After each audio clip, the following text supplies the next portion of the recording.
So let's go ahead and begin with our first presentation. And as you can see from the title, the focus is going to be on market share and its effect on profits. So we know that many firms use market share to set marketing goals and to monitor their performance.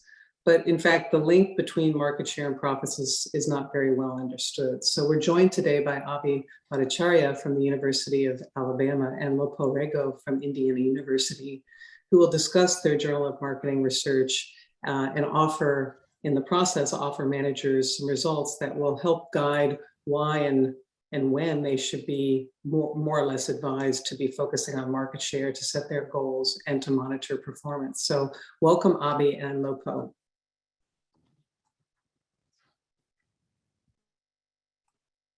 Thank you, Chris, for the great introduction, and thanks to the Journal of Marketing for the opportunity to let us share our research. So I'm Lopo Rego. I'll be kicking off this presentation. Abhi Bhattacharya is the other presenting co-author, and our last co-author is Neil Morgan, but he's unfortunately teaching right now, so he can't be here. So we're delighted with the opportunity to share our research and thoughts on this big and very relevant question that most firms and managers have to deal with regularly: what the relationship between market share and profits or other dimensions of firm performance, right? So in our study, we provide the first empirical assessment of the three primary causal mechanisms linking market share with firm profits. And we also provide a number of interesting insights for theory and practice, as well as for policy makers, okay? So let's work a little bit through the motivation of this research question. So, as we mentioned, many firms use market share to set both marketing goals and to monitor performance, assuming, and this is a big assumption, that it will lead to profits. Versus General Motors, just prior to their 2009 bankruptcy, they actually had formal market share goals embedded in its strategic mission statement. Similarly, Tesla, a darling of investors, also tracks and uses market share goals. And it's not just automakers. PepsiCo, Mondelez, General Mills, as well as Reynolds American, Lowe's, and Whirlpool are all examples of companies that use market share as a marketing goal and also to monitor performance. Okay, so what is the marketing question that we have in here? So while there is some support for a small but significant market share profitability relationship, the other things that we know from our marketing research and from talking to managers and practitioners is that there is a wide cross-sectional variance in the strength of this association or this relationship. Additionally, it remains somewhat unclear from a theoretical, from a conceptual standpoint, why market share should causally lead to profit, okay? And additionally, it also remains unknown when market share should be used as a profit predicting goal. And finally, if we can demonstrate the why and the when, that market share is indeed valuable, how should managers use it and measure it and use it to do this profit predicting goal, okay? So this marketing problem led us to, these marketing problems identified in the previous slide led us to develop a set of very specific, I think I went too far, very specific set of research questions that we address directly in this paper. Okay, so the first question, as is stated in there, is can we determine why? So we have a why, we have a when, and we have a, assuming the when and why, then how we should do this. So can we determine why this relationship exists? So and specifically, what are the causal mechanisms linking share to profits? Can we also help firms and managers identify when they should pursue market share goals? So when is it that market share indeed translates into firm profits? Can we also provide some guidance into when and why firms should pursue market share, both to increase, but also under which circumstances might it reduce profits? So when not to pursue, and why are those the scenarios that they should not pursue market share? Okay, and finally, helping identify how to best measure market share when we can demonstrate that the profit value of market share is high. And so these are the main research questions that we're addressing in this study. And these knowledge gaps are important because understanding why market share is linked to firm's profit can provide important new insights into when it is most likely to be valuable. Okay, so we have a relatively simple conceptual framework that we just got a preview because I went too far. So we have a small but significant positive association between firm market share and firm profitability. So those are the two boxes at the end of this conceptual framework. And so the rationale that has been presented in the marketing literature generally views market share as an indicator of the success of a firm's efforts to compete in the product marketplace, okay? So from this perspective, market share is viewed as the outcome of the firm's marketing efforts. And so this includes advertising, promotions, the perceived quality, perceived price, channel and customer relationships, all the marketing and selling activities, okay? So, but this is not being really causally demonstrated. Conceptually, there have been three distinct mechanisms that have been suggested to link market share with profits. So these include operating efficiency, market power, and quality signaling, and these span both sides, both the cost side and the demand side benefits. So what's the rationale that has been advanced in terms of the operational efficiency mechanism? So when a firm has channel efficiencies, either up or downstream, these tend to result in better competitive and better channel insights that lead to superior customer knowledge. This superior customer knowledge then allows the firm to provide value relevant offerings and resulting ultimately in superior firm performance, in this case, profits. From a market power perspective, the arguments are a little different. So when firms have asymmetric control of valuable resources, both in their market and social interactions, this results in an equal control on the number of customers that they have in the marketplace, creates pricing power, both with the suppliers and the customers, and no surprise, this pricing power translates into superior firm performance. Lastly, the quality signaling argument suggests that quality is a mechanism because it increases the credibility of the relational assets that the firm brings to the marketplace, reduces risk and uncertainty for the consumers, also enhances, creates higher perceived quality, all of which tends to result in higher profitability. But this has not been really, this has been conceptually argued, but really there's not empirical evidence about this mechanism, okay? And so what we doing here is just provides among the first empirical evidence really linking these three mechanisms, these as the mechanisms linking market share to firm profitability. We provide important insights for managers and policymakers. So before I pass it on to Abhi, I just want to just give a little glimpse of what the our sampling framework, and I keep going too far, sorry. So for our empirical analysis, we assembled a large data set, a panel data set with large number of firms in spanning about 14 years from a variety of data sources. And we have measures of profitability. We have measures of revenue and we of share, both revenue share and unit share. And Abhi will get to why these are distinct. This is the OWL to measure market share and why this is relevant. And we have measures of operating efficiency, market power, and quality signal.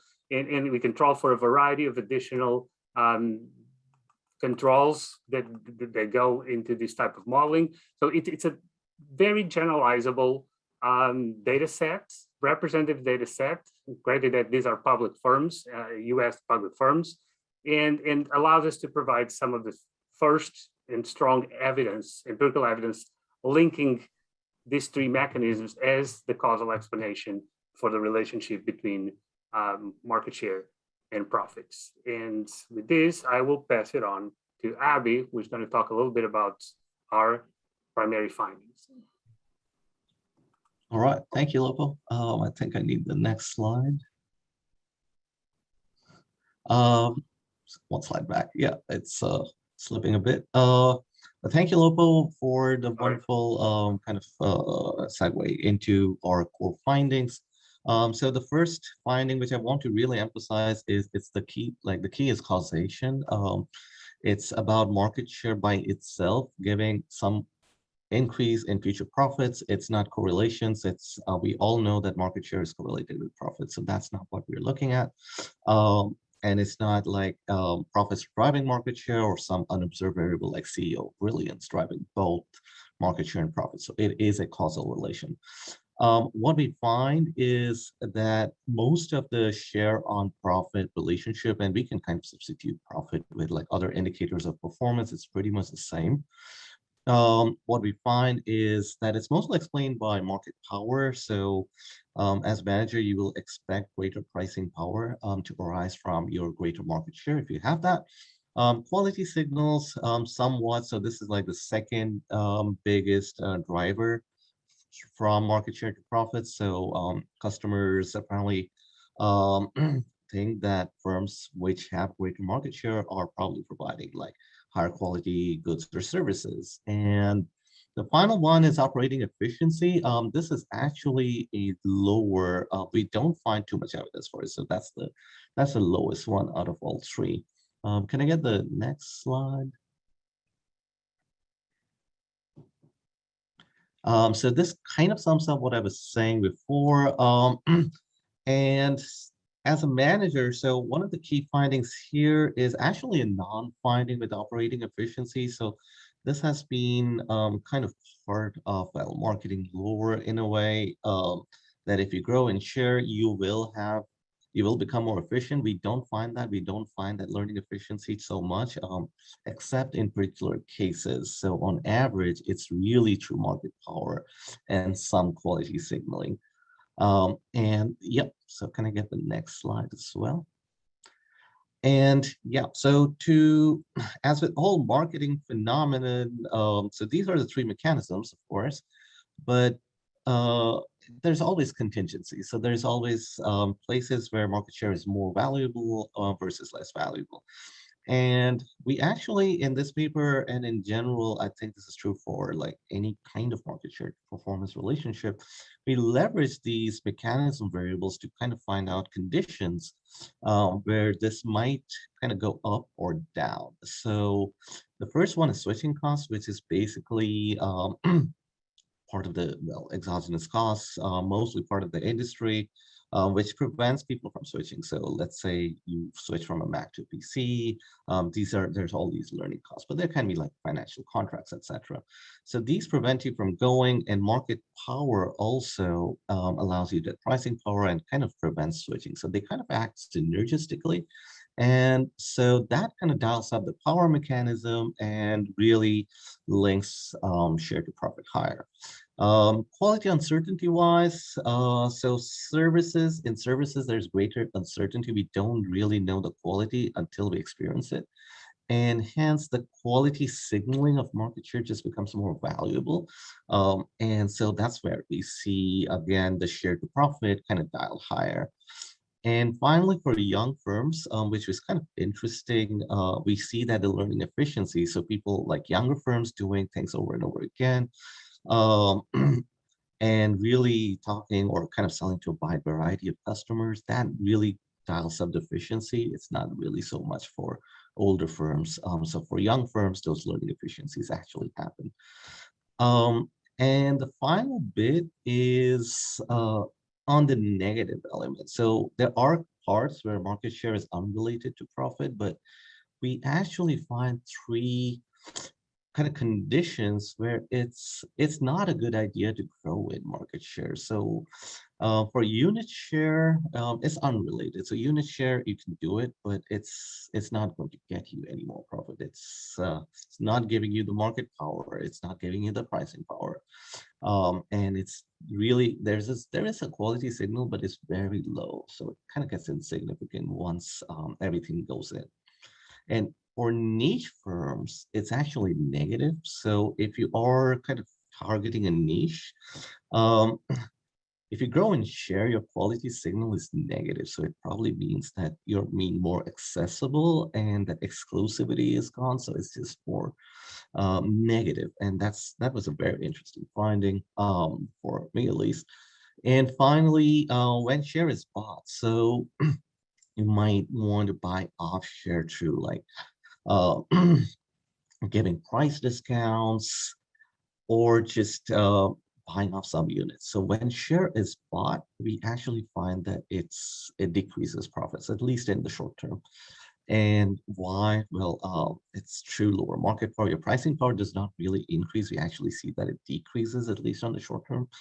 And there is no real benefits to quality or efficiency at all. So these are kind of the three main places or where market share and profit are not related. And in fact, for niche firms and for share when it's bought, it's actually negatively related. And I'll pass on to Lopo for the managerial insights.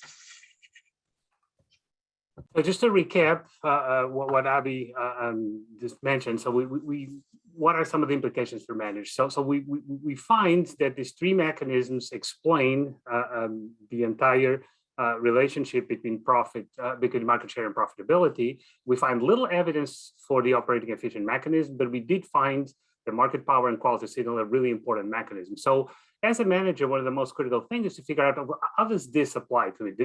Does this mechanism, is it present in my market space? Is it present for my firm? And so these are obvious questions that managers and firms could ask themselves to figure out if this mechanism applies, because if the mechanism is not in place, then the relationship between profits, market share and profits is not guaranteed. So it's critical for managers and firms to determine if any of these mechanisms is critical. And so some guidance in what kind of questions managers could ask themselves and the firm to figure out if the mechanism is present, and therefore may make sense to go in and use market share as an objective and as a goal for profit setting. Okay. Other things that are relevant for managers is so assuming that we now explain the why, that we understand the when, that when each of these one or more of these mechanisms suggests its value, then what kind of market share should we use? And most firms, not most firms, but several firms actually use unit share. This is the value versus volume share argument. So what we demonstrate is actually firms should not use volume share as a marketing goal or as to set profitability goals. It has no impact on profits. Firms should really focus on value share. Why? Because volume share ignores price, and price is what ultimately takes the value of the offerings of the firm. Okay? Now, then never buy market share. Why? Because the market share that you acquire by buying it is bad market share. It's based on price, it's based on promotions, it's based on reducing perceived quality, and all of these comes at a detriment of profitability. And then for similar reasons that I detailed in the paper, don't use market share as a goal if you're a niche firm, because niches are small enough typically that they cannot leverage the market power mechanism. And if they do grow in size, then to be able to leverage the market power mechanism, then the quality signal starts hurting them, okay? And so what's the value of all of this? And so in terms of managerial relevance, so there's many different ways that you can dice these results, but in here we just look at, okay, are you primarily a B2C firm versus a B2B firm? And are your offerings dominantly products versus services?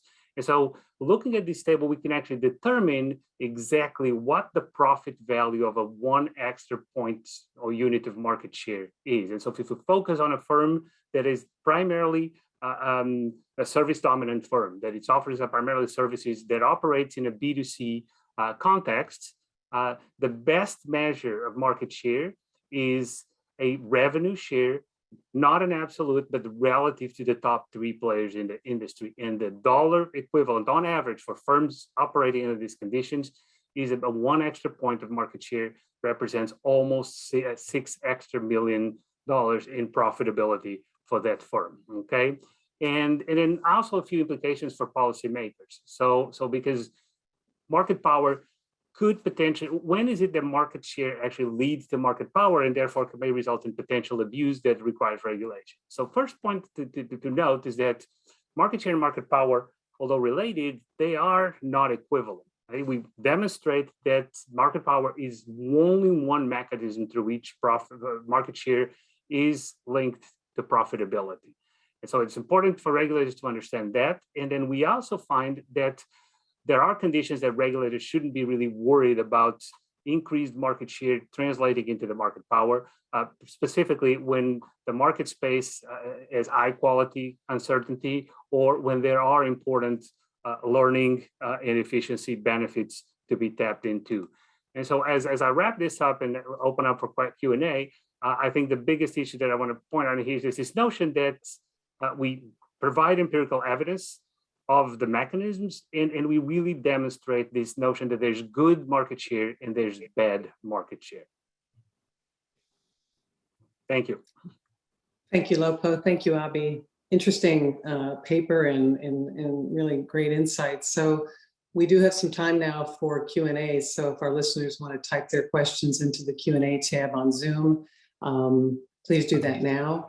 We will also share a copy of a link where you can locate the article, and also a sort of managerial summary that we call Scholarly Insights that's also available to you. So that will be pasted. I think that will also come in the Q&A tab, but it may come through the chat. One of those two, it'll come through. So let me go ahead and ask a few questions that I had, which is one of the questions that your findings raise is, well, how is it that a firm will know which particular mechanism of the three is operating for them?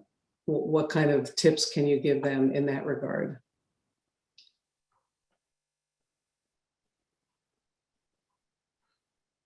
So as we noted there, so we found that market power is the strongest mechanism in linking market share to profitability.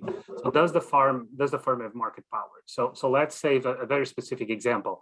Let's say there's COVID caused a significant increase on the cost side. So does the firm have the ability to pass those cost increases to its customers? So does the firm have market power that manifests itself in the form of pricing power? So that's something that the very obvious question that a manager could ask themselves and figure out, okay, so do we have market power or we do not have market power in the form of pricing power? If they do, then that mechanism likely applies to them. And so that kind of guarantees, or is like a precursor, that market share should, has a higher likelihood of being related to profitability. And that market power is only related to pricing. It isn't related to things like channel management, where you could, use your power to, say, encourage retailers or distribution channels to carry your product. You see it only as an issue of being able to raise prices.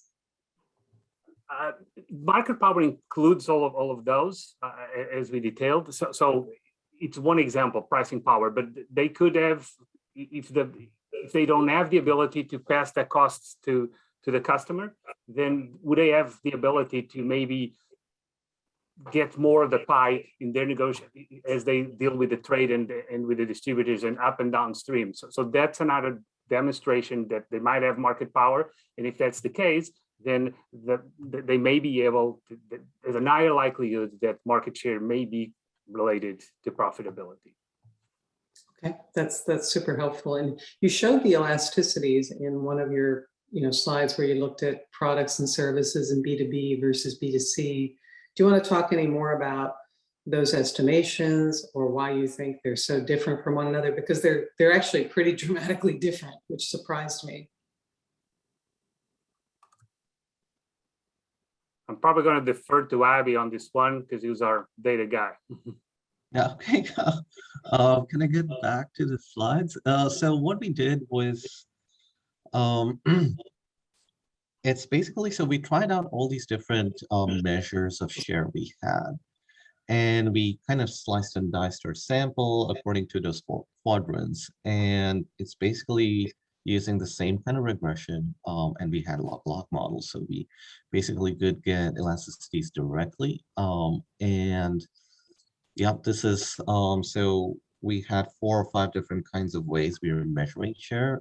And this was kind of informed from industry practices. Like these are some of the ways that firms actually do measure share.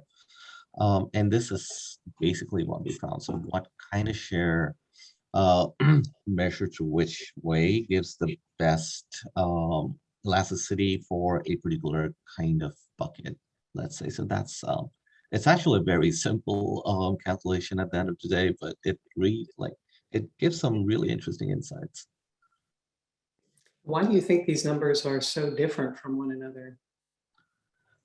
So my gut feel, and this, I think we checked it somewhat, is so for services, we know that so some of the mechanisms actually dial up. And if there are 2 mechanisms which dial up simultaneously, that kind of creates even more synergies.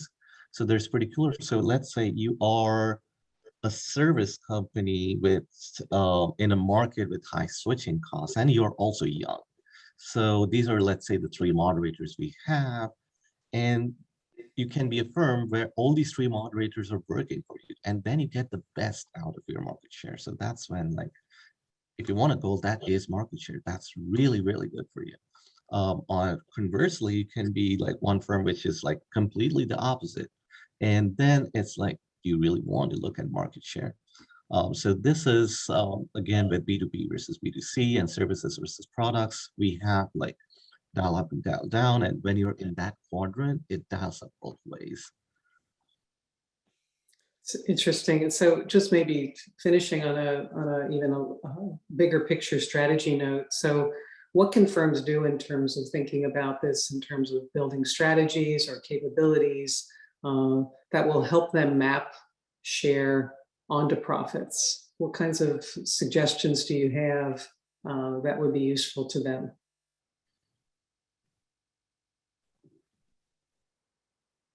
Should I take it? So this is actually, I'm glad you asked this question, Chris, because this is actually our follow-up paper. So just to just get back to this table.